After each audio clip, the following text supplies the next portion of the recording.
আসসালামু আলাইকুম। আশা করি সবাই যে যেখানে আছেন ভালো আছেন।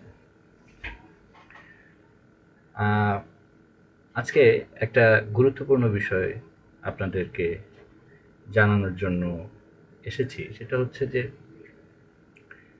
এই আধুনিক যুগে আমরা মোবাইল ব্যাংকিং অ্যাপ প্রায় সবাই ব্যবহার করে থাকি। সময় বাঁচানোর জন্য বিশেষ করে আ ব্যাংকে যাতে আমাদের বারবার যেতে না হয়। আপনি কি ব্যবহার করছেন এরকম অ্যাপ? যদি ব্যবহার করে থাকেন, এখন বাংলাদেশে আপনি অনেক বড় বিপদে আছেন।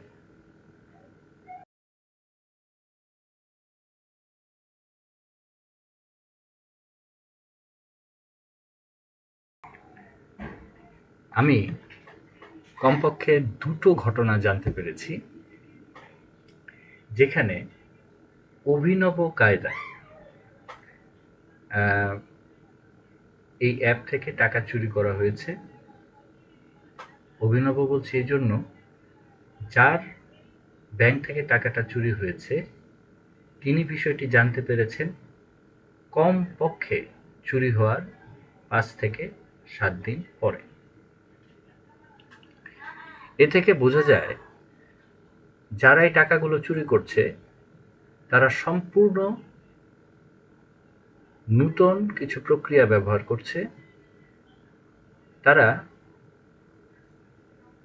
প্রথমত ব্যাংকের অ্যাকাউন্ট হোল্ডারের কি পরিমাণ টাকা সে লেনদেন করে এবং কতদিন পরে পরে লেনদেন করে সেই বিষয়টি তারা বুঝতে পেরেছে এবং সেটি তারা রেকর্ড রাখছে। তারপরে এমন পদ্ধতি তারা ব্যবহার করছে যাতে একজন গ্রাহক কোনোভাবেই বিষয়টি বুঝতে না পারেন যে তার এখান থেকে টাকা চুরি হয়েছে। আপনারা নিশ্চয়ই জানেন যে টাকা ট্রান্সফার করতে হলে এই ধরনের অ্যাপ থেকে একটি ওটিপি বা ওয়ান টাইম কোড আপনার মোবাইলে আসে। কিন্তু এই নতুন কায়দায় আপনার মোবাইলে কোনো ওটিপি আসছে না। এমনকি আপনার মোবাইল থেকে যে টাকা ট্রান্সফার হয়ে গেছে সেই এসএমএসটিও আপনি পাচ্ছেন না। অর্থাৎ যদি আপনি কোনো কারণে বিগত ৫-৬ দিন, ৭ দিন বা ৮ দিন আপনার মোবাইলের অ্যাপটি ব্যালেন্সটি চেক করে না থাকেন, তাহলে আপনারও ঝুঁকি আছে যে হয়তো সেখান থেকে টাকা চলে গেছে।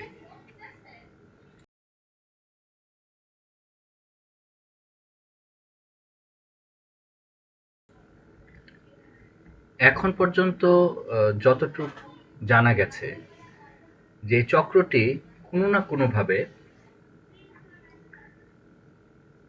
ওটিপি জেনারেট করছে এবং সেই ওটিপিটি এই গ্রাহকের জানার অগোচরেই তাদের নিজের মোবাইলে নিয়ে যাচ্ছে এবং তার মাধ্যমে তাদের নিজেদের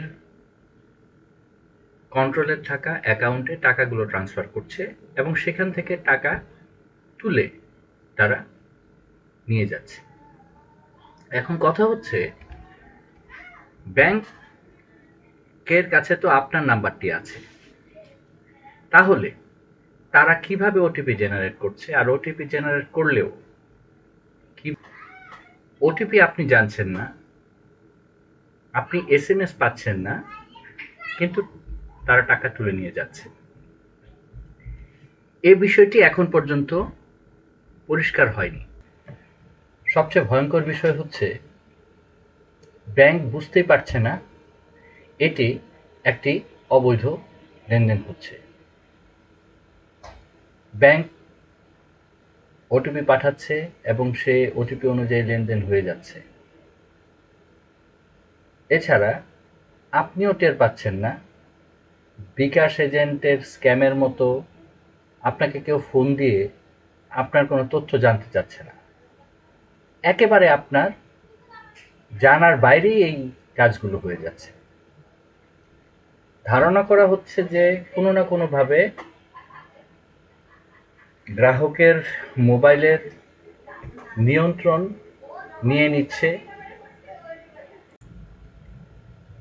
আরও সমস্যার ব্যাপার হচ্ছে, ব্যাংককে আপনি জানালে ব্যাংক সহসা কোনো ব্যবস্থা গ্রহণ করতে পারছে না। যেহেতু ব্যাংকে একটি নর্মাল ট্রানজ্যাকশন হিসেবে এটা ধরা হচ্ছে, এবং আপনি প্রায় ৬-৭ দিন পরে জানতে পারছেন, তাই এই টাকা অলরেডি অন্য অ্যাকাউন্টে ট্রান্সফার হয়ে সেখান থেকে উঠেও চলে গেছে। আপনার টাকা ফেরত পাওয়ারও কোনো আশা নেই। এছাড়া পুলিশের কাছে মামলা করতে গেলে পুলিশ বলছে যেখানে টাকা চুরি হয়েছে বা যেখানে টাকা গেছে সেখানে মামলা করেন, আমরা মামলা নিব না। অর্থাৎ পুলিশ এক ধরনের নেগলিজেন্সি দেখাচ্ছে মামলা বা এই জিডিটি নেওয়ার ব্যাপারে। অনেক ক্ষেত্রে জোরাজুরি করে বিভিন্নভাবে কথা বলে এই মামলা দিতে হচ্ছে। এর ফলে এই ঘটনাগুলোর সঠিক রেকর্ড থাকছে না। আমাদের সাইবার নিরাপত্তা যথেষ্ট অপ্রতুল বাংলাদেশে। এই ফাঁকে এই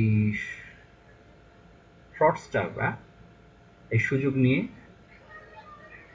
এই অপকর্মগুলো খুব সহজেই করে পার পেয়ে যাচ্ছে। এখন পর্যন্ত খুব বেশি কিছু করার দেখছি না, তবে খবর নিন, আপনি দেখুন যে আপনার ব্যালেন্সগুলো ঠিক আছে কিনা। পাশাপাশি কোনো ধরনের বাইরে থেকে আসা লিঙ্ক আপনি ক্লিক করবেন না এসএমএস এর মাধ্যমে বা ইমেলের মাধ্যমে। অথবা আপনার ফোন যদি কোনোভাবে চুরি হয়ে যায়, সেটাও এটার কারণ হতে পারে। আর আপনি যদি আউটডেটেড সফটওয়্যারটা ব্যবহার করেন, সেটা আপনি চেঞ্জ করে আপনি আপডেটেড ব্যাংকিং সফটওয়্যার ব্যবহার করুন। আর ইমিডিয়েটলি অ্যাকাউন্টটা ফ্রিজ করে দেওয়ার চেষ্টা করুন। জানার পরে পরে পুলিশে রিপোর্ট করার চেষ্টা করুন, কিন্তু কিভাবে করবেন জানি না, কারণ পুলিশ এগুলো নিতে চাচ্ছে না বলে দুটো ক্ষেত্রেই আমি জানতে পেরেছি। খুব ফ্রিকুয়েন্টলি আপনার পাসওয়ার্ড বা পিন চেঞ্জ করার চেষ্টা করুন, যাতে এই স্ক্যামাররা সেটা বুঝতে না পারে। নতুন পাসওয়ার্ড পেলে তারা হয়তো সেটা নাও করতে পারে। আর হচ্ছে যে আপনার গুগল অ্যাকাউন্ট চেক করে দেখুন যে অন্য কোনো মোবাইল, যেটা আপনি চিনছেন না সেরকম কোনো মোবাইল আপনার গুগল অ্যাকাউন্টে লগ ইন আছে কি না।